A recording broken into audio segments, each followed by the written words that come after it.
This is Benson, the sports betting network.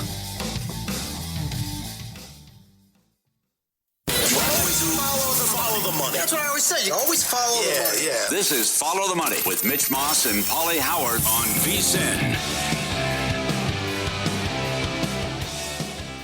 It is Follow the Money here on VSiN, the sports betting network. Matt Brown and Geoff Schwartz in for Mitch and Paul. They'll be back in here on the desk tomorrow. Merry Christmas, happy holidays to everybody out there. Of course, this hour is brought to you by Better. If you think you know sports, go get paid for it at Better. Download the Better app today.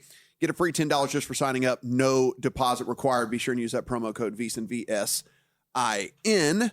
Now joining me here on the desk, Stephan Shelanski. And Stephan, you have been around this sportsbook here a lot over the last 3 years, as there has been a documentary getting filmed chronicling everything going on in the greatest sports betting contest in the world, Circa Survivor. It's been very, very fun to get to know the characters along the way with all of that. But man, we have got a very interesting scenario going on this year, no doubt about it.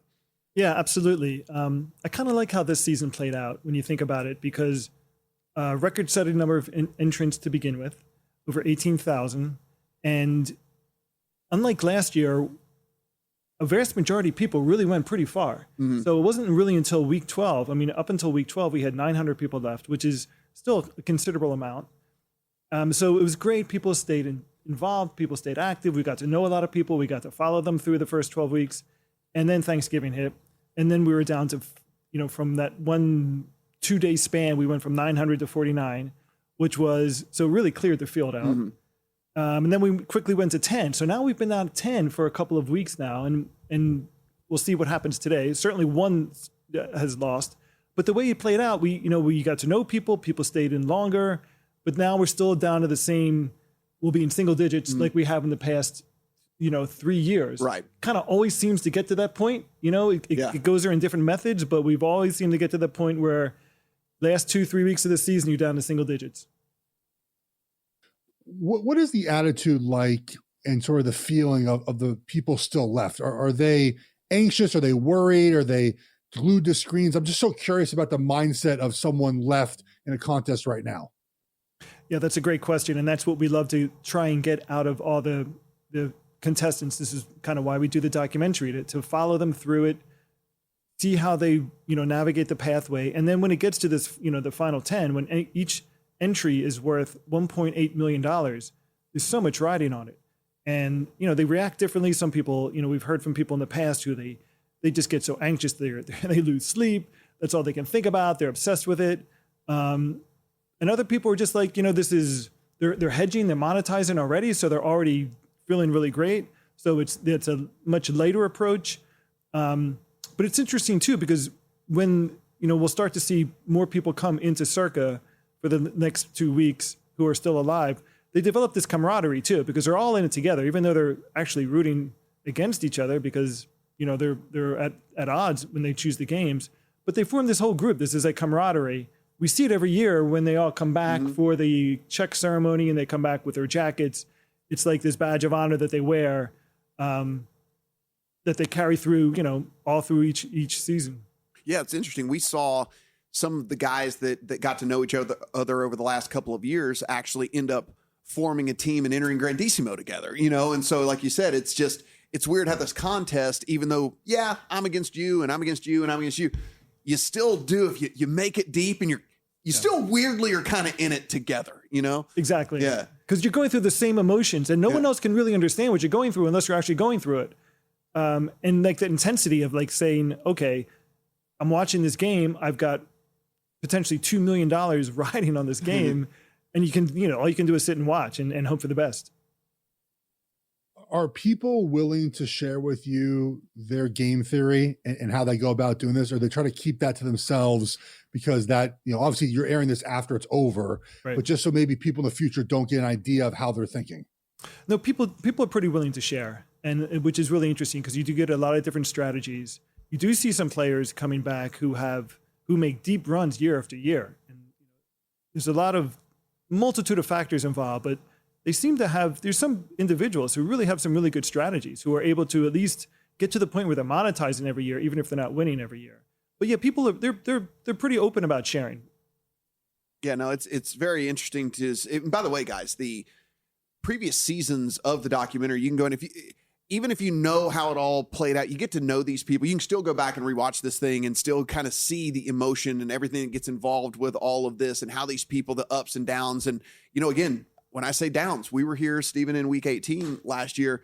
Not everybody won last year, and that was the thing that it was brutal because you've got groups of people lined up out here along the top rail, and we're watching one team celebrate and go crazy because they had just won and they knew they advanced all the way through, while literally one box over, they're watching their dream go down. Yeah, it's incredible. And people do say, like, as disappointing as it is to get knocked out early, can you imagine going 19 out of 20 weeks or 18 out of 20 weeks and going that far and then getting knocked out? It's brutal.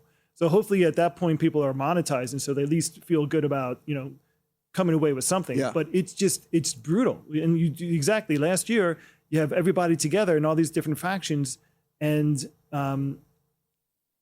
one game ends, but another game starts, and there's so much money at stake. So if one team is knocked out, we went from, in that very last week last year, we had 18 going into the final week and only 8 coming out.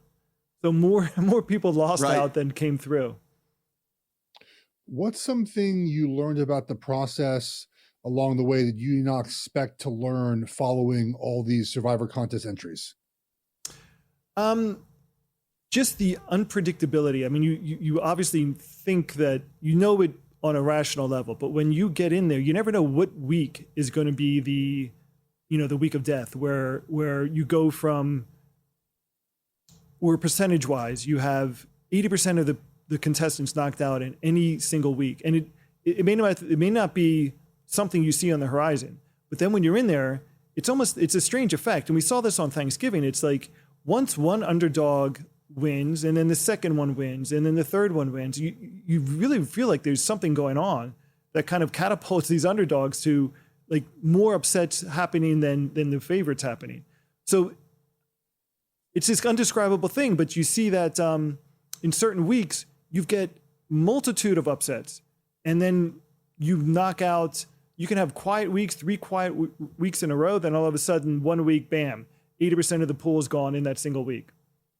We're sitting here, of course, we have a lot of people sweating the game that's going on right now. 4 of the entries on the Vikings as they just recover a fumble here and are already in the scoring area here. So at least in field goal range, as Jared Goff fumbles the snap, but 4 very interested people, Stephen, in this one. As we know, we did have 6 of the 10 on the early game, 5 advance, 1 goes down, 1.87 million back into the pot with this one. And then 4 here sweating out this afternoon game. We could leave with 9 live entries today. We could leave with 5 live entries today. Yeah, this is really interesting. Going into this week and even looking at this, when we were down to 10, we knew that only 5 of the 10 had Dallas available.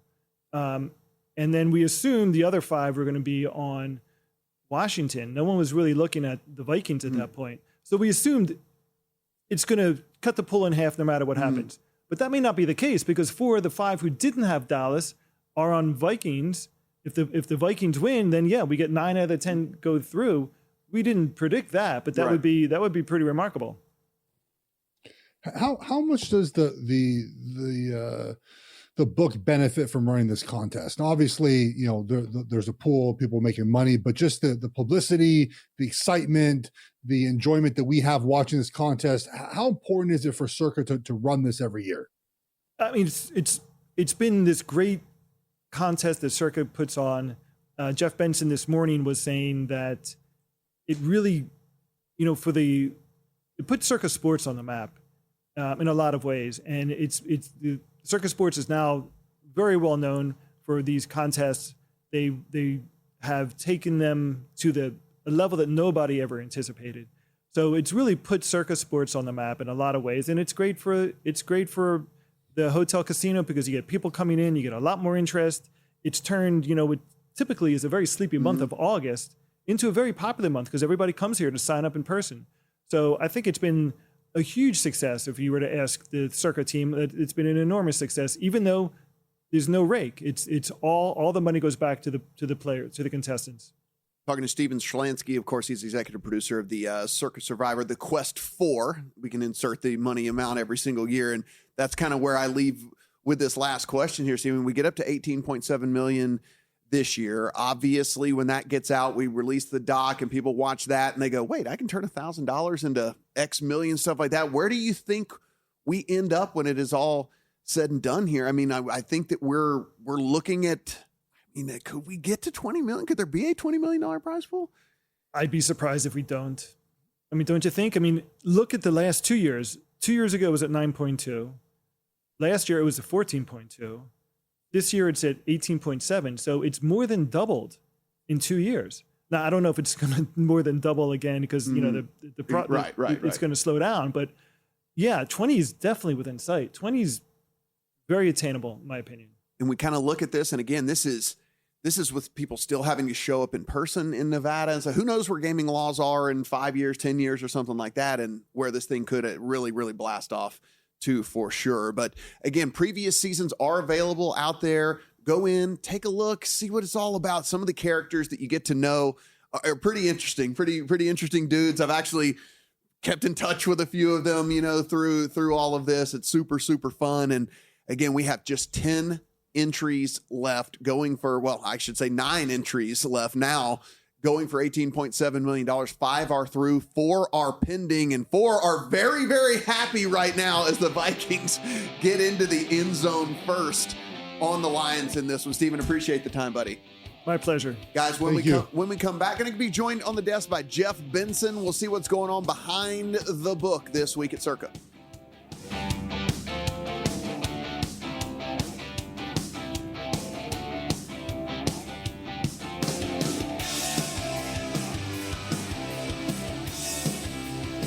So you're listening to this podcast because you want an edge. But what if I told you you're only halfway there? You've got the mindset. Now it's time to get the toolkit to match. Here's the thing. Pro bettors spend thousands on data and tools, but what they don't want you to know is you can get the same edge for a fraction of the cost with VSiN Pro. With VSiN Pro, you get access to expert picks, public betting data, prop projections, powerful tools, analytics, and more. Tap the link in the description and see why thousands of bettors are already using VSiN Pro to cash more bets.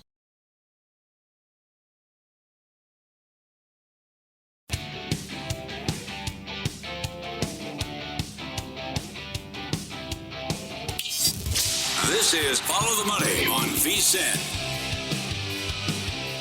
Follow the Money here on VSiN, the Sports Betting Network. Matt Brown and Geoff Schwartz in for Mitch and Paul as we roll along here on Christmas Day, following along with these pretty interesting NFL games. I don't think that we thought the earlier game was going to be as close as it was, and here we are, 7-0 in favor of the Vikings over the Lions. And kind enough to join me here on the desk is Jeff Benson, head of operations here at Circa Sports. Jeff, and we kind of said, just looked at each other and smiled, and you're like, hey, it's tough to win in the NFL. I mean, if it wasn't for the Circa Survivor contest, I'm not sure any of the games today would have much meaning. But yeah, I mean, it's obviously it's really tough to win in the NFL, and I think when you look at the games today and you kind of rewind a few weeks to the Thanksgiving holiday.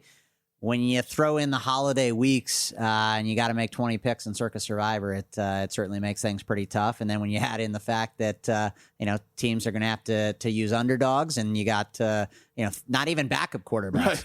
third string quarterbacks, and most teams not playing for anything, it makes it particularly difficult. On a holiday like today, do you still see the same handle for these contests? Not these contests. I mean, for the games, not the contest. Yeah, I mean, obviously Thanksgiving, the games were a lot better, so I think the handle was, probably a little bit better for that. Today we've taken a few, 7-figure hedges, so that certainly helps handle. But when you got 3 games where it's north of a touchdown favorite, you probably don't see as much as you would if they were maybe a little bit more competitive, or if both teams had something at stake.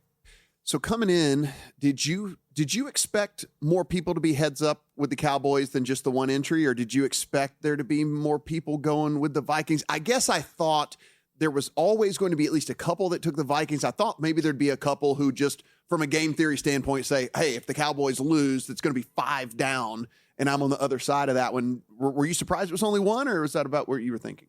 Yeah, I mean, I think I would have thought something very differently a week ago. If Mariota was playing and things like that, but the number just got steamed. And I think, for people looking to hedge, having to lay minus 440, minus 450 on the Cowboys versus, something that was probably $1 cheaper on the Vikings may have had something to do with it. Also, not necessarily being the first game of the day might have something to do with it. So that you have a better understanding of what happened in the early slate.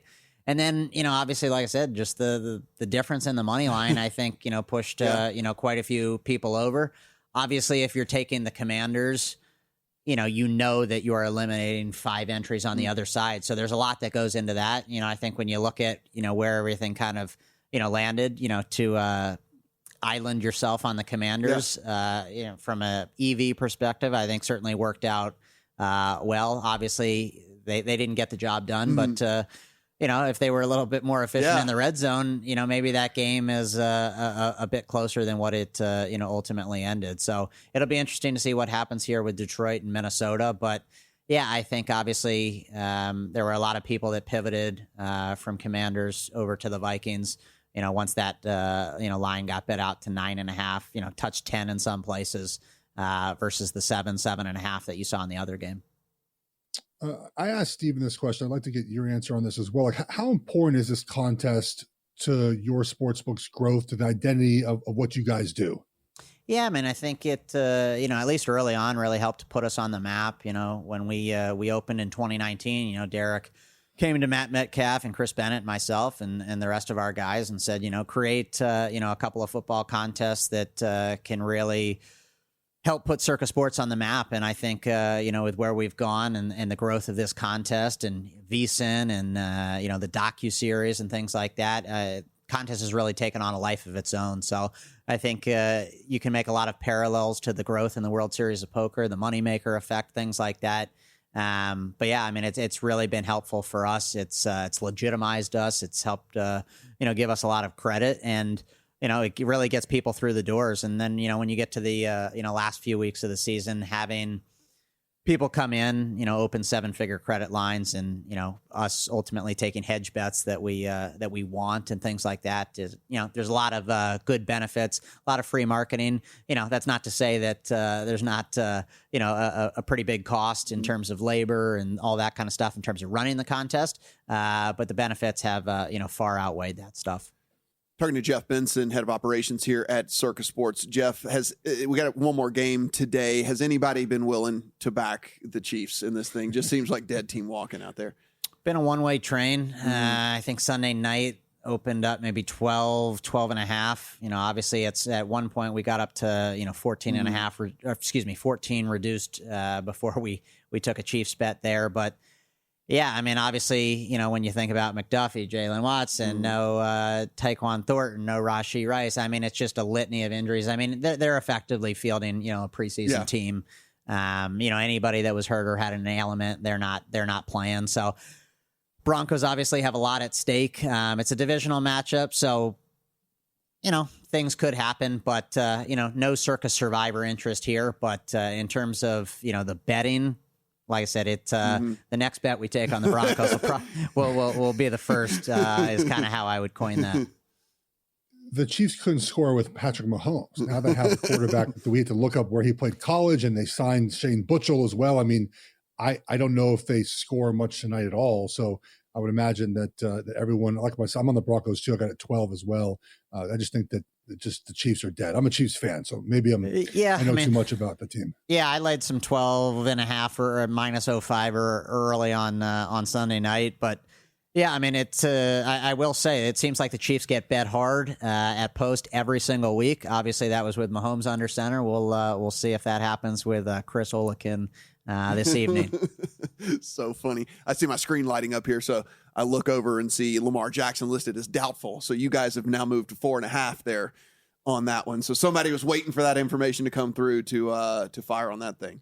Yeah, I don't know what the Packers' availability is for Circa Survivor, but maybe that game just got into play. Obviously, if the Packers win in that spot, it certainly makes the Steelers-Browns game less appealing. Lions fumbled again, by the way. So the Vikings have the ball again, up 7-0. That it makes it more interesting. Just a quick question. I told you the Vikings was the team today I thought they could pull the upset. College football playoff is in a couple of days.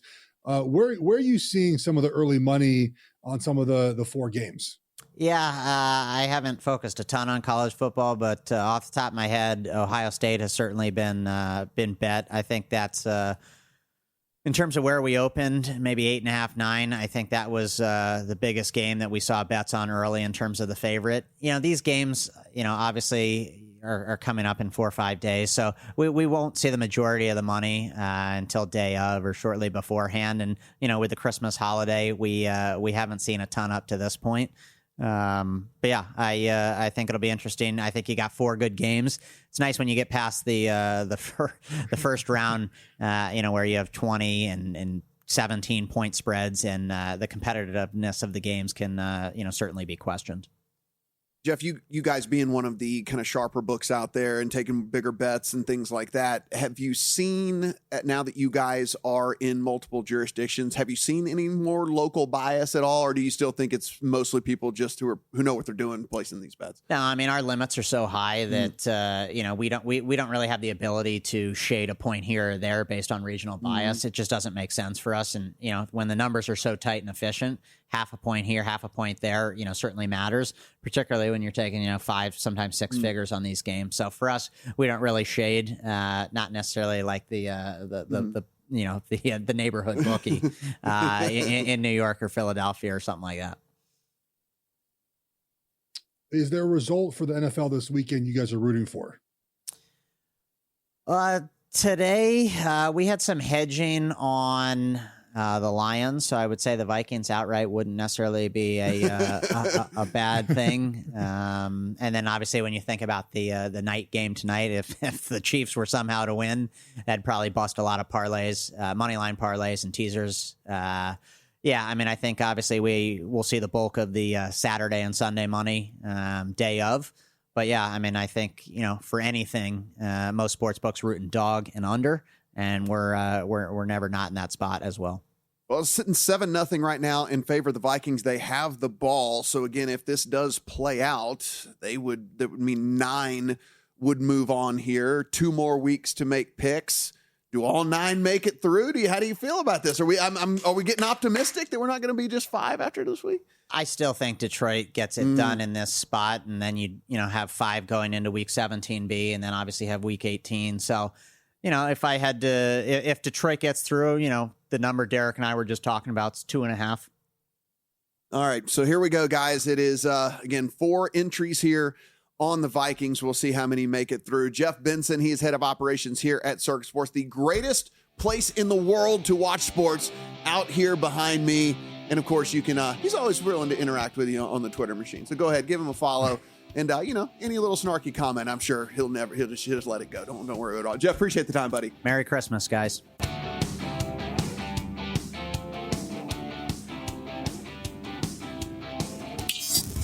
This is Follow the Money on VSiN. Follow the Money here on VSiN, the Sports Betting Network. Matt and Jeff in for Mitch and Paul. Don't worry, they'll be back on the desk here tomorrow. Jeff, the big news as we were on with Jeff Benson is Lamar listed as doubtful, and so this line is on the move. I watched it go from 3.5 to 4.5 at Circa. It is now 5.5 at Circa out here right now in favor of Green Bay. So the money is pouring in on the Packers, who again win an in situation for them. It'll be Snoop Huntley going for the Ravens. I mean, isn't this something that you should have wagered on earlier? Like the number was telling you that Lamar wasn't going to play, right? Or at least it was hinting at what he was going to play. He has a back injury. He hasn't practiced all week. Like this felt like something you should have jumped on much earlier if you wanted the Packers. Now they're going to get up to teaser territory. They'll get to like 6.5 probably, right? I would imagine. Yeah. Well, I assume at 7 we'll have some Ravens. I wouldn't buy Ravens at 7. Ravens are dead, man. They're absolutely dead. Now, the question is though, does this affect another game on Sunday, which is the Browns-Steelers game? So I got the Browns at 4.5. I just thought it's a spot for Cleveland off the Steelers' big win last weekend. But if if Baltimore loses, the Steelers win the division. Like, that's it. It's over. So that obviously would affect, I think, Sunday's game too. So if you like the Browns, I don't think threes will be there anymore if the Steelers don't have to win this game, right? They could just rest and maybe just not take this game as seriously as they need to. So that, the Ravens losing will affect other things down the line here, including Pittsburgh and Cleveland most likely.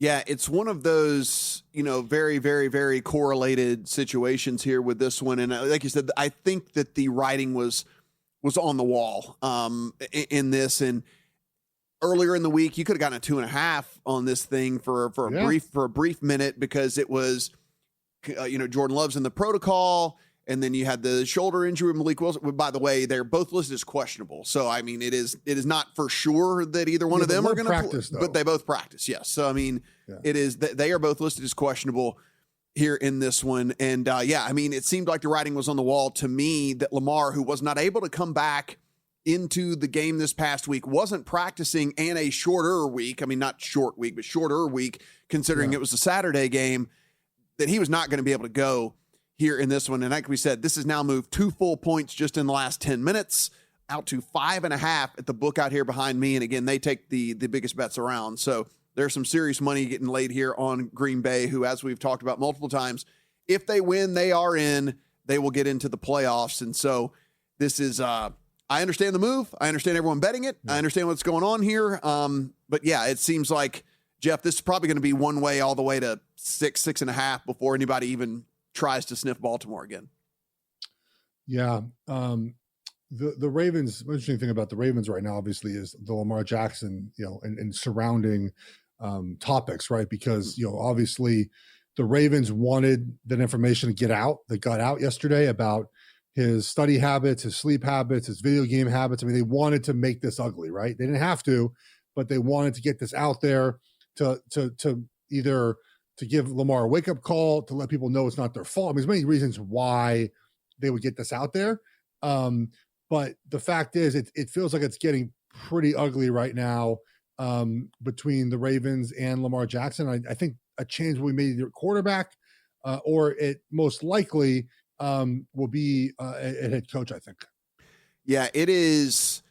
It's one of those things we briefly mentioned it yesterday here on the network, Jeff, but it is worth kind of bringing up. I mean, he has no guaranteed money left in this deal. And so, I mean, they got to do something with him in the offseason. Now, as you know, I mean, I think it's a very long shot that they trade him, but they could trade him.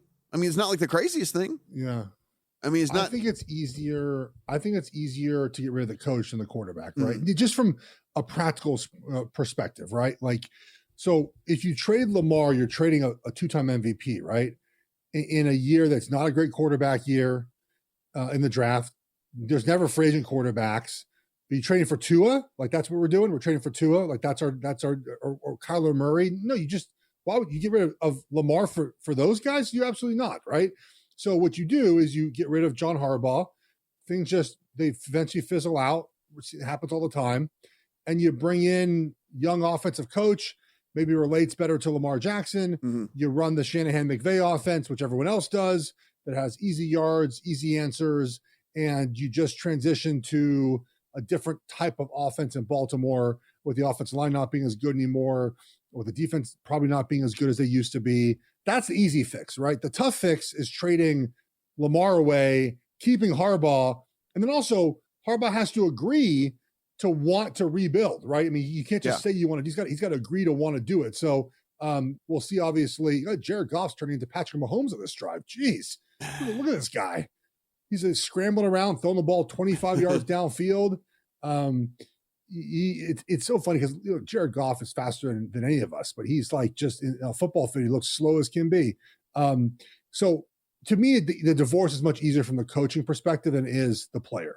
Yeah, no, I definitely understand. I guess the question just becomes, like you said, is what is the process and what does this franchise feel like they are moving forward, right? I mean, because Derrick Henry, look, he lasted way longer than most running backs do. He's lost a step finally, and a lot of the time, once they lose that one step, Jeff, running backs just kind of fall off a cliff. And it seems like maybe we might be on that cliff with Derrick Henry. Lamar, if he's not going to be able to be as mobile, are you confident in him being more of a pocket passer? His numbers actually aren't terrible from the pocket. You know, it's just like it does take away the element of what makes Lamar so special is his legs and stuff. And then, you know, again, as you mentioned, there's stuff they got to fix on the defensive side. There's stuff they got to fix from a weapon side as well. I mean, they don't have a true number one receiver. That's another big problem with a lot of these teams out there that you don't have. I mean, you could say the same thing about the Chiefs this past year. If you don't have a true number one receiver, it seems like in the NFL today, you're kind of put yourself behind the 8 ball. So lots of stuff, lots of questions there. But again, he is doubtful, which means out. Doubtful means out. And so this has moved again to 5.5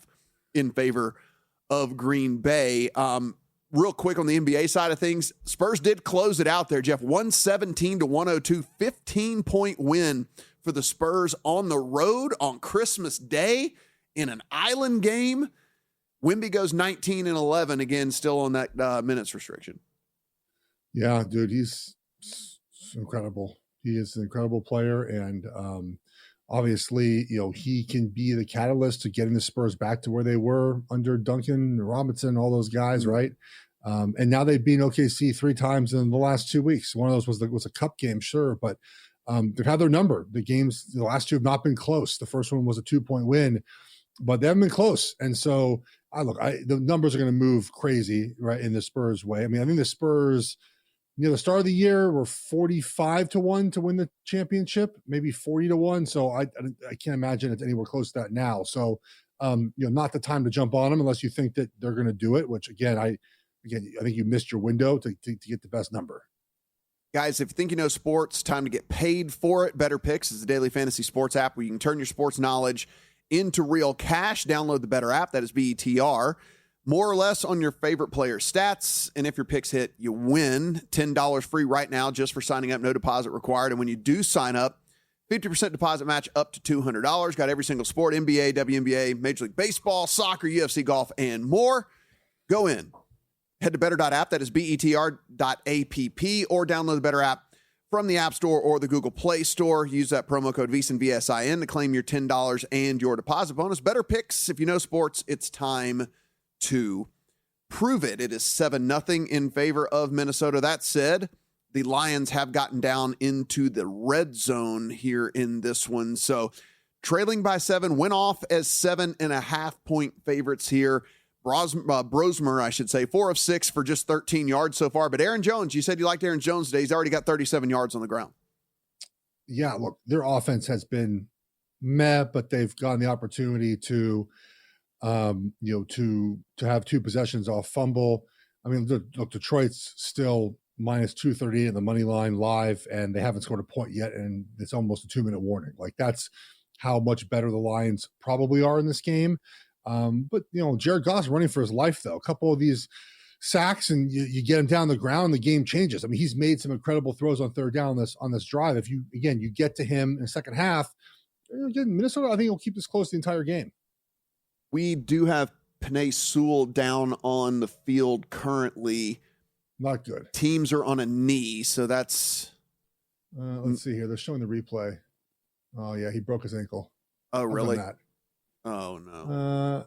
If they're on a knee, probably. I mean, it's a sprained ankle at the minimum. I mean, I've done what he did. It's not fun. If that's what they didn't show. Did he get carted off? Did they show any of that? I wasn't paying attention. No, my feed is a little bit behind here, and they're showing the replay. So typically when they show replays, yeah, they showed the replay. It's not grotesque. It didn't look good. But it didn't look good. You can't see it. So when I broke my leg like that, you couldn't see it. But I'm just kind of curious if he got carted off or not. We'll find out as we go here. It'll be 3rd and goal for the 3rd and 3 here for the Lions inside of the red zone. We'll let you know if they can get a first down and or a touchdown. It is Follow the Money here on VSiN, the Sports Betting Network.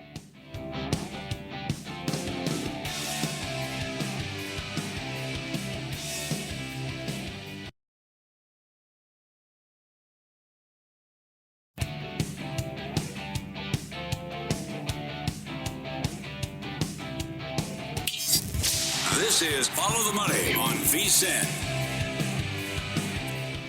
All the money here on VSiN, Matt Brown and Geoff Schwartz in for Mitch and Paul here on Christmas Day. Happy holiday to you and yours out there. A very important challenge right now as Detroit gets right to the line to gain. It was given a first down. That said, Minnesota did go ahead and challenge the thing. So we will either have first down and goal from the 2-yard line, or we will have a turnover on downs, one of the two. I think they got the call right. We often mock officials for getting things wrong. This looked like it was right. It was just over the 2-yard line. All that matters, the tip's over, first down, and it looked like it was just over the 2-yard line. So there's not enough evidence to overturn it, put it like that as well. So that matters, right? You're supposed to have evidence to overturn the call on the field. That's indisputable video evidence to overturn the call on the field. I think we often lose sight that that's part of the review process, but it absolutely is. Yeah, I mean, that's and they're probably going to just do whatever they would have called on the field, right, Jeff? I mean, like, it's like if they said it was short, it probably stands as short, and they said it was a first down, it probably is going to be a first down because it's just too close to call. I mean, it's literally just right there on the mark. But I do think it was the right call. Yeah, I do too. So that ends up being the right call, and the Lions get a first and goal to 2. Probably would have been stuffed on the first time they went for it. Because they called timeout instead, or the whistle was blown. This one, I mean, very close.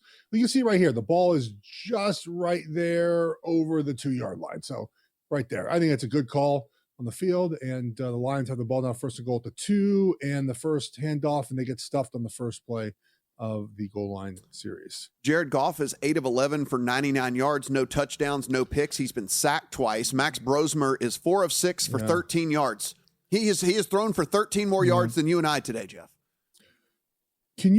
Are there live defensive props, like specials? Like, I think there's going to be a lot more sacks of Jared Goff in the second half. I mean, I'm sure they have sack totals for players. Yeah, no, like it's just Dallas Turner and it's just player stuff. There. Yeah.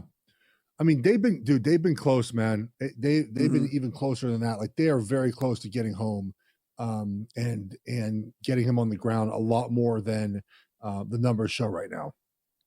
I guess when you play a little for fun over on Justin Jefferson, it's good that he has 14 of Max Brosmer's 13 passing yards. So I guess that's pretty good. I mean, because if you're wondering, a rarity. Yes, he has 14 of Max Brosmer's 13 passing yards as Aaron Jones went for a -4 catch earlier.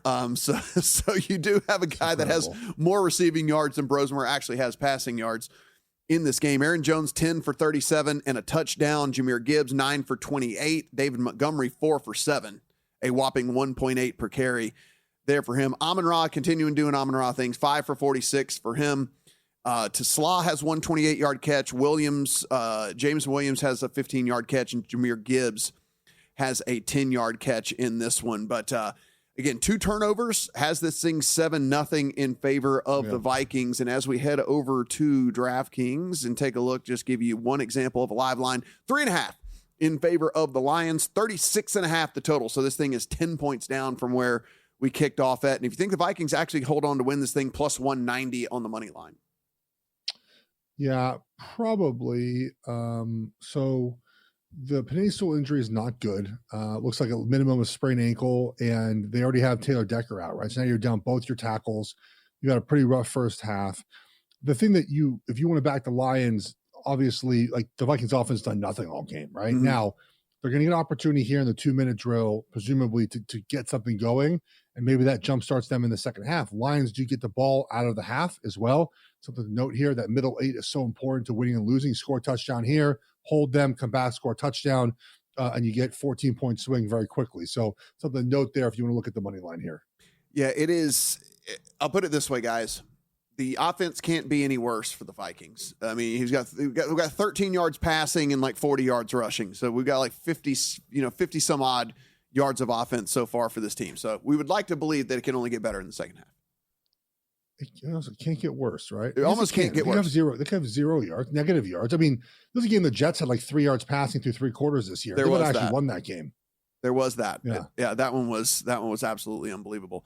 All right, so while we're kind of waiting to see how this all plays out, Jeff, let's kind of continue to talk through some of these games that are going to be happening Saturday and Sunday. We do have Houston and the Chargers in a very, very important game. 1.5, 2 points in favor of the Chargers at home over Houston. 39.5 is the total. Now, I say at home, no huge real home field advantage over there at SoFi for the Chargers. No. So it wouldn't surprise me if it's basically half Houston fans over there anyway. Easy flight from Houston over to LA. So I don't know why. I have not put it in the account yet, but my gut keeps really telling me that this Houston defense makes life absolutely hell on this horrible offensive line for the Chargers, and they don't even have to do that much on offense to get this thing done. I think I'm going to have to put in a Texans ticket. I like the under. That covers it, right? In my book. Yeah. Because you look at the situation with the Chargers offensive line, a problem all season. They navigated that pretty well, but this is a Texans defensive line that has two guys with double-digit sacks, right? In Will Anderson Jr. and Danielle Hunter, and so obviously that doesn't bode well for the Chargers. Offensive tackles aren't very good, but also too, it would be different if the rest of the offensive line was good. It's not really. They might have the worst center in the NFL, so you have a bad center, two down offensive tackles, and then you have to obviously play this Texans defense that's outstanding. So that's my concern. Herbert's beat up, right? Mm-hmm. I think if you look at maybe a Herbert rushing over will be interesting to look in this game. He might have to scramble and try to make plays with his legs, which he will often do in games like this. That number right now, by the way, is 23.5. The average is 30.7, it looks like, per game rushing. So that might be an angle to play. Here on the flip side, the Texans offense, their offensive line is not good either. The Chargers defense has played really well lately. I think this is a game where both teams try to shorten the game up on offense because they know their defense is going to do work. And it does feel like this is a dog game, right? Like the Chargers to cover this game feels like the wrong side. So if you do like a side to be Houston, I like the under a lot in this game, under 39.5. The Herbert rushing already in my account here for this. If you go back and kind of look over the course of the season, teams with a pulse on the defensive line, he has huge rushing games. Not only is he over this number of 21.5, 22.5, 23.5 that's out there, whatever, he's over it by 15, 20, 30 yards a lot of times against these teams that have good defensive lines. And so I think he's going to be running a ton. And I think this is going to be the way that we get another bet home here. Jeff, as a former offensive lineman, these people that are much smarter than I am over on the internet, they take the Pro Football Focus, the Sports Info Solutions, and also the ESPN offensive line rankings, and they smush them all together and come together with like a composite number for all of them. The Broncos is the number one offensive line according to this composite ranking in the NFL with a composite score of 94. The Chargers is 10. Their composite score is 10. Wow. So that's kind of where they rank comparatively, obviously dead last.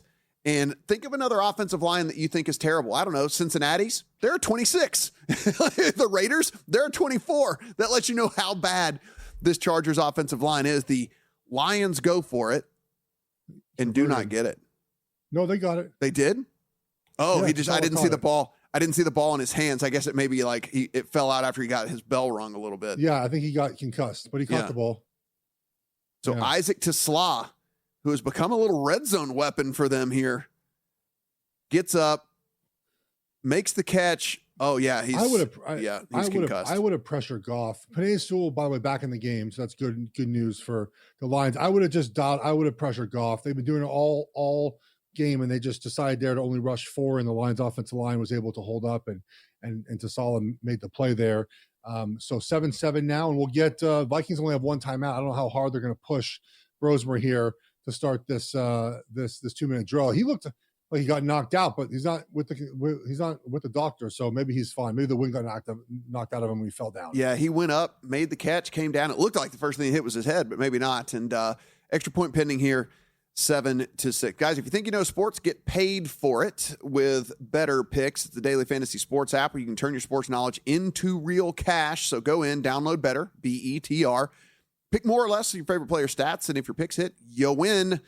New users get a free $10 just for signing up. No deposit required. And when you do deposit, 50% deposit match up to $200. They got all the sports, NBA, WNBA, Major League Baseball, soccer, UFC, golf, and more.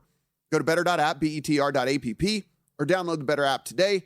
Use promo code VSIN, VSIN, for your free $10 and to get that deposit bonus. The extra point is up and good. We are tied at 7, 106 left in the first half of this one. As I click over here, 4.5 is the live line in favor of Detroit. Our total sitting at 37.5, and that money line up to plus 250 if you think the Vikings pull the upset here in this one. We'll keep you updated on this game. We got another NBA game rocking and rolling out there, and of course, we'll run through the NFL slate here for Week 17.